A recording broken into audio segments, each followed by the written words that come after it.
The finance credit cards fuel the goodness in you.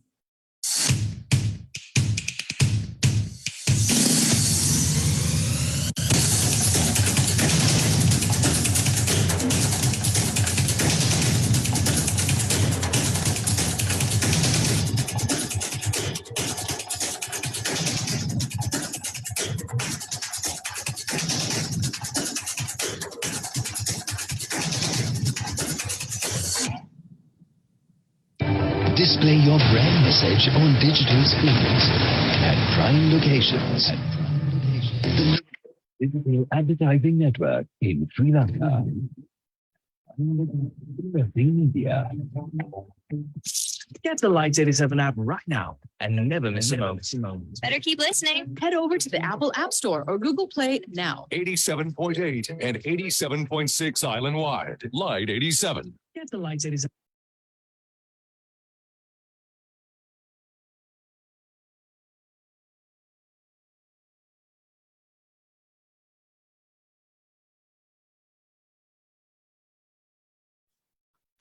This is LMDtv and I'm Fazmina Imamudeen. With us tonight is Arjuna Herath. Hello Arjuna, I welcome you to the show.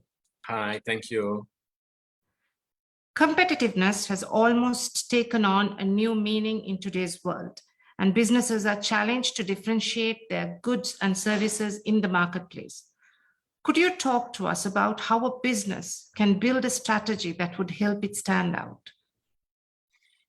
Yeah, thanks, Fazmina. So I think the first thing I would like to sort of say in this regard is that today's customer is a very mindful customer.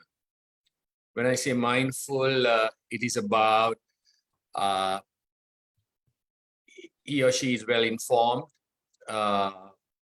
is clearly knowledgeable about the environment and sensitive to the internal and external environment in which he or she will operate, and is fully aware of the options they have in relation to consumption or procuring services. So in this context, there is clearly a requirement for companies to understand very clearly and very well the customer and the sensitivities around this mindful customer and the aspirations and needs of these customers, and the evolution of the customers' needs and aspirations keep evolving because the context is changing, the environment is changing so fast. So I think the first point in terms of positioning the company to serve this mindful customer, there is also a need for companies to be influential in trying to shape the consumer's needs and aspirations in line with the context and the environment the consumer operates. So therefore, I think the company itself has to be very sensitive and has to be aware of the environment which it operates and understands the context and the sensitivities that the customer is facing. Now, so at the same time, the consumer is so aware and informed and knowledgeable and understand the options the customer has. There is no hesitation now to change brand loyalty or to get to private labels or keep changing their consumption pattern. So I think clearly the requirement is that the companies have to really understand the scenario. Now, I just want to give a case in point, sustainability concepts and the aspects that the consumers were sensitive to at one point of time is now changing to an affordability issue, given the current economic environments that play around. In fact, affordability has become a fairly crucial and an important issue faced by the consumer, and the companies must try and be sensitive to that and understand that and find sort of solutions to serve the customers around those sensitivities. So I think what I'm trying to get at is, as a part of the strategy, one of the key things that the companies may want to really sort of absorb or to take into consideration is a purpose that the company will have beyond profitability. Beyond profitability, in order to elevate elevate the challenges and the issues that the consumer is facing, and be sensitive to that. And this purpose would be a purpose that actually, one thing is to address the customer's sensitivities. Other thing is the company to have a purpose and identify and understand the purpose it's serving in providing goods and services to the client. So I consider having a purpose beyond profitability, which links to the environment in which the consumer and the company operates, and the purpose in which the company is providing goods and services to the client to be identified, and that can be broader. For example, I'm trying to say the purpose of giving, let's say, a beverage is actually quenching thirst, right? And as a result of that, with the evolution of the environment, your opportunity to quench thirst might be, in fact, a different beverage, or may not be beverage, but something else. So I see this clearly a scenario of understanding the purpose for which the company exists and the purpose of going beyond profits are two key aspects that I think companies will have to embrace in order to be able to serve future customers in a sustainable manner. Concepts of sustainability are now familiar to consumers and is something that is taken into consideration when selecting goods services. What advice could you give businesses looking to incorporate sustainability both into its strategy as well as from an environmental perspective? Yeah. So I think sustainability is a key aspect for one thing is a company's existence and embedding concepts of sustainability. There are two aspects that I want to really talk around here. One thing is the sustainability of the company's existence, and the other thing is the sustainability around environmental, progress and sustainability aspects that we all know of about climate to environment and so on and so forth. Now, I think you spoke about the environmental and social impacts, but I want to also say that sustainability of the company's future depends on how they integrate and embed sustainability concepts in its own business of relation to environment and the society.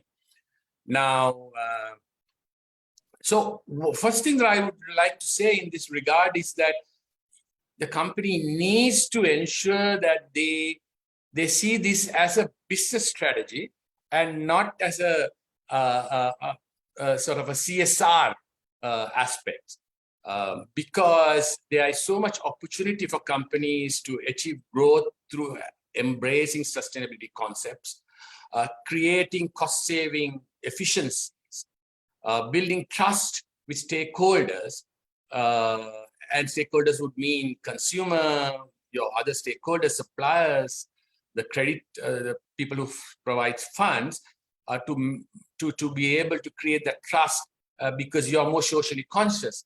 You are taken into account as a more credible party, and that really is a business proposition. And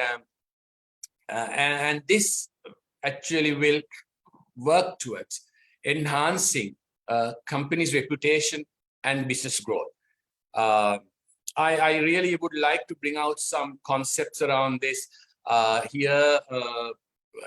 How, again, the purpose and shared value that I spoke earlier. I spoke about purpose, and I want to bring about the shared value concept here, where you have to be sensitive to the fact that through your business, you need to elevate the constraints that the consumer and the society may be facing in relation to sort of consumption of your products and services. So, for example, in the current pandemic, tourism companies just couldn't do business because the pandemic prevented clients or customers traveling. Food supplies can't thrive if extreme weather events spoil farmers' crops, right? And financial services will not be able to thrive amid financial hardship. Now, you need to understand this context and have the shared value concept where across your value chain, you try and work towards elevating these constraints in order to be able to give the opportunity for customers, clients to be able to continue to consume what they have been consuming. So I really would like to espouse the concept shared value here, which I think we're going to talk a little later. And this shared value framework will clearly work towards achieving the purpose and creating an enabling environment for social and environment problems to be addressed and elevated to a different, to address this is a concept that I would like to espouse in relation to your question. What are the key fundamentals that every business must invariably not lose sight of as it makes plans to grow and develop its proposition in this evolving macroeconomic context? Yeah, so I think you spoke about the evolving macroeconomic context. I suppose it's the current macroeconomic context, which is a very significant economic environment that's evolving, and not only in Sri Lanka, but from a world over. You're talking about high inflation, you're talking about high interest rates, you're talking about energy crisis, whatnot. And in this scenario, very clearly, and if you talk about Sri Lankan context, the whole context of people migrating and dwindling capacity within the local context, all aspects are really causing a lot of stress to companies. And what do we really do to manage this? I suppose is your question. And I personally, we have been experiencing this across our clients and customers. And I think the real requirement first is, again, coming back to understanding the environment well and understanding the purpose for which you exist and what you do business for, and working with your stakeholders to get to addressing these issues that are faced. Clearly, I said one of the earlier, in response to your earlier question, affordability has become a key issue for consumers. In that context, for profitability, and the cost also has increased for clients, right? For companies. So your margins are getting squeezed because you cannot increase prices to the extent what it needs to get up considering the cost, but that is also not possible because affordability issue. So I think in the short term, you need to be sensitive to this and manage this context in a way that you reinvent and you sort of innovate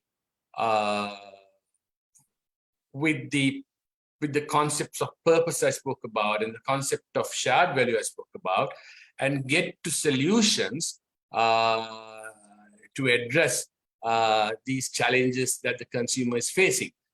And so I want to talk about a survey that we did recently. Clearly, it says that if even the employee attrition that we are faced today can be addressed, or employees will feel more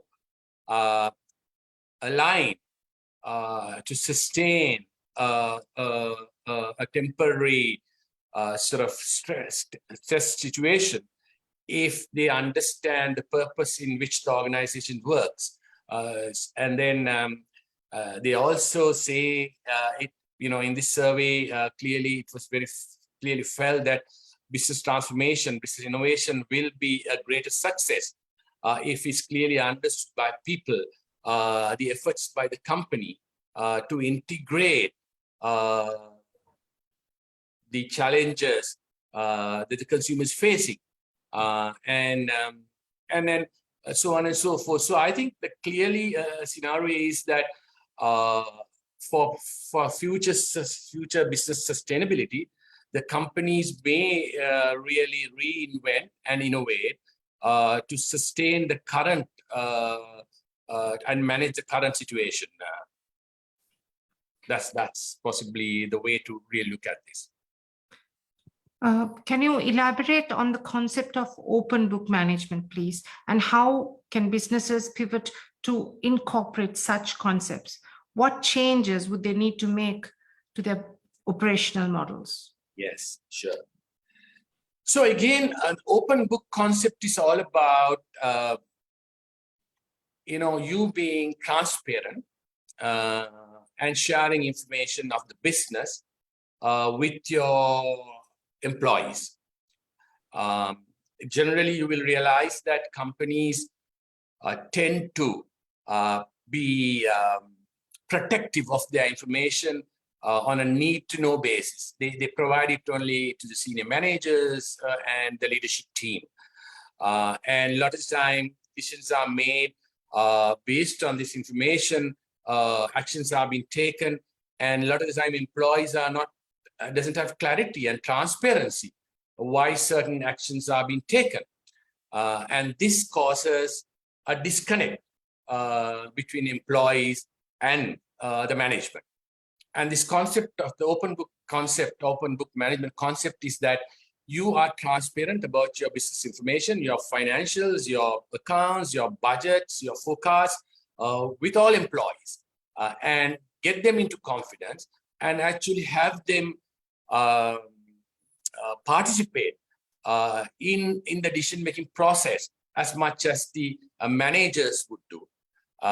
So in order to do this, there are a few, in order to make sure that this succeeds, this concept of open book management succeeds, there are 3 ingredients that needs to be conceptualized or has to be actioned.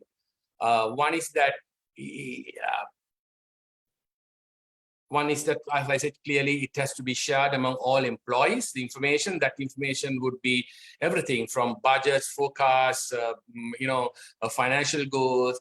And then the second aspect is to hold them accountable. The employees, after that, hold them accountable not only for their immediate hitting the quality target or reducing wastage or so on and so forth, with the micro kind of targets they had. You get to a situation where you actually have your business unit profit being the accountability target for those employees in that department, and then you basically begin to really say, the entire business goals are also goals of all of us. And get to a concept of sharing that accountability across all the employees. And I must say that it has worked very well. And of course, this has to be followed with the concept of rewarding the employees for success based on overall business success. And that usually involves creating a sizable bonus plan, providing employee share ownership, or providing equity of the company to employees, and so on and so forth, as opposed to sometimes paying employees on their time that they put on a piecemeal basis, and so on and so forth. So of course, this concept to work, there has to be true engagement between management and employees, and there are certain other mechanisms that they run within companies to ensure that this in fact translates into a real business success. What examples of successful deployment of employee empowerment have you encountered amongst Sri Lankan enterprises? And what lessons can you share from these for companies looking to engage their employees more? All right, great. So I must say, employee empowerment is all about, I think the open book concept that I spoke about in response to your earlier question is clearly an employee empowerment tool to make them really, share information and make them part of the decision-making process based on that information, and actually have them held accountable and reward them. And extending to that, even when that's in place, you also have a scenario where you actually make them shareholders, employee share ownership plans. And that's another classic example of having employees engaged and having them really part and parcel of the organization and empowerment. So once they are, once the information is shared, they are also shareholders. They are aligned like owners to make sure the success of the company. And of course, as I said earlier, for it to succeed, you have to have true engagement. So true engagement will be, you run, we have things like, quarterly town hall meetings, weekly unit meetings to discuss the information. And also this empowerment can also has to be rewarded, as I said earlier. So therefore, these concepts of employee empowerment has to be linked to rewards. And that will bring about a true engagement and empowerment of employees. What are the principles of creating shared value? How can these be utilized to build a sustainable supply chain? And what could prevent an organization from embracing these principles? Right. So I just want to define at this stage, I spoke about shared value concept earlier, but I really want to quickly define what the shared value really means. So it's policies and operating practices that enhance the competitiveness of a company while simultaneously advancing the economic and social conditions in the community in which operates. So you will see shared value is creation, focuses on identifying and expanding the connection between societal sort of progress or society and the economic progress of the company. And it is clearly a link between company as business and the environment in which it operates. So it can take the form of addressing protracted, social issues such as access to medicine to the community, employment opportunities for self-determination, in the community in which you operate, or the environment in which you operate, or improve agricultural techniques, or if it is targeting environmental opportunities, it could be things like use of recycled plastics, zero deforestation practices, or using renewable energy sources, and so on and so forth. And the concept here is the shared value practices of a company's new ways to innovate, compete, and create a business environment that is sustainable. It also allows the companies to do so at a scale. If you bring their supply chain also into this equation, so people in the value chain or the supply chain also becomes a party to the shared value concept. For example, your suppliers, or if it's in agriculture, your farmers that you source produce from, they all practice the shared value concept of elevating the environmental challenges or societal issues that the consumers may be facing. And that allows you to innovate in scale and get to solving the problem, which is far more impactful. And also that allows the people in the value chain, the entities in the value chain, to have a very unique purpose and a unique purpose of existence, which really creates momentum to really succeed, elevating problems and growing the business for everyone in the value chain. And so I think that's the real motivation, and that, if practiced well, creates clearly value. I think you asked about impediments to this. I think impediments to this is if you have a short-term focus. If you have a short-term focus on maximizing profits, or if you don't have, if you sort of have a short-term focus of, in business, then you will not get to this shared value, a sustainable proposition. So I think that's where, that you need to really get out of that mindset and really work for the long term and the long haul. What do you anticipate would be the most fiscally demanding aspect of the impending budget? What measures do you think should be included that would most benefit the country at this time from a macroeconomic perspective? So very quickly. So I think what we are really facing today is you talked about from the fiscal side. So the greatest challenge we have from the fiscal side is the fiscal deficit that we carry. And that's the budget deficit, the fiscal deficit, right? Revenue against cost. Revenue is far less than the cost that the country is incurring. And that creates the deficit, right? Now, we have clearly seen in the very recent past increase in taxes to increase revenue. But has there been attempts to rationalize expenditure of the government? That has been spoken around in the context of wanting to reform state-owned enterprises to have less burden on the government. And there has been talks about wanting to see divestiture of state-owned enterprises. Whilst that's been spoken around. But whilst that's been spoken around, we have not seen very significant efforts around rationalizing government expenditure.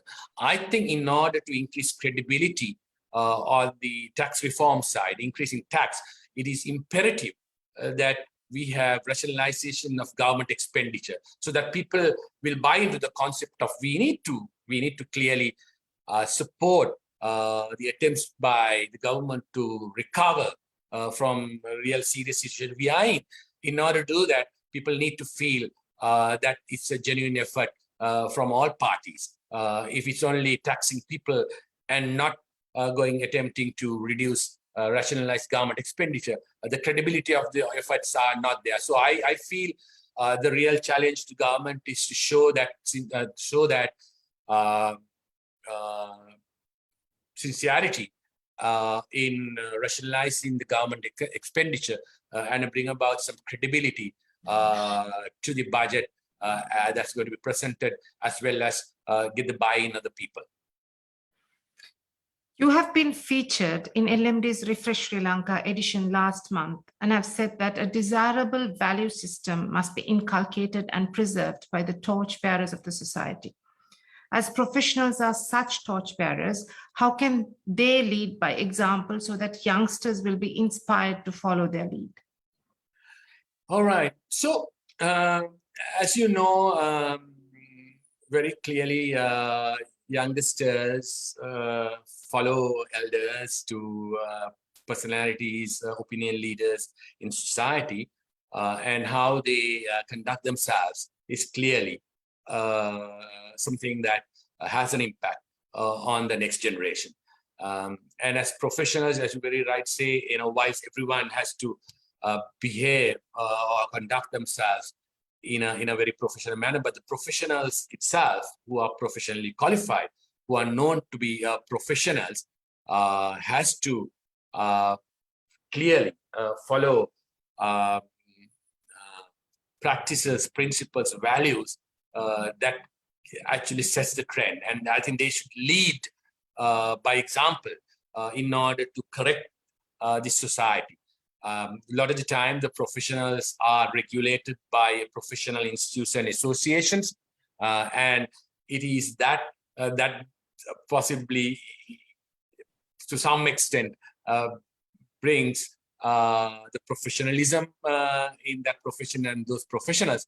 But I think the first concept I would like to espouse to these professionals is that you must adhere to self-regulation.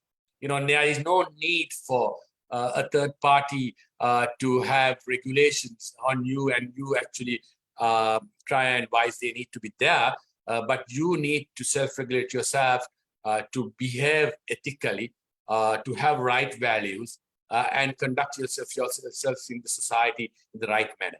It has to be ingrained, it has to be in you, and that will be seen by the society.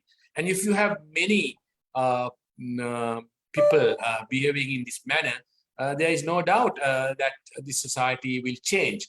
And I think it's pointless pointing the finger at various people of who they are and what they are. But it must start from us, us professionals, to lead by example, so that it will be clearly seen by everyone that then people will follow, and that's the trend we must put in place for the future. Any closing thoughts you would like to share with our audience? No, so as a closing thought or remarks, I must say it's a very challenging scenario that country and the world is facing. It's not only our country, I think the world is going through a very turmoil and very difficult time. And I think world is going to be a completely different sort of order we're going to have in the world in time to come, with all these turmoils that are taking place. And this was more of a business sort of a talk. And I would like to see companies clearly pushing themselves for a sustainable future for themselves. And that will only be possible if you are integrating well, if you are integrating closely and with a lot of will and passion with the society and the environment in which you operate. And the license that you have to operate as a company is purely given on the basis that you're going to serve the society and the community. Of course, profits are important before sustainability, but I think the purpose of businesses has to go beyond profits, and the profits will be not that the concept is not that you're not going to make profits. You're going to make good profits in a sustainable manner if you link yourself to purpose, shared values, employee engagement, all these concepts that we spoke about. Thank you for taking the time to offer your knowledge, experience, and insight into the ways in which businesses can be improved and how they can navigate their way to success during these trying times. Thank you very much. That's all from us tonight. Good night. Good night.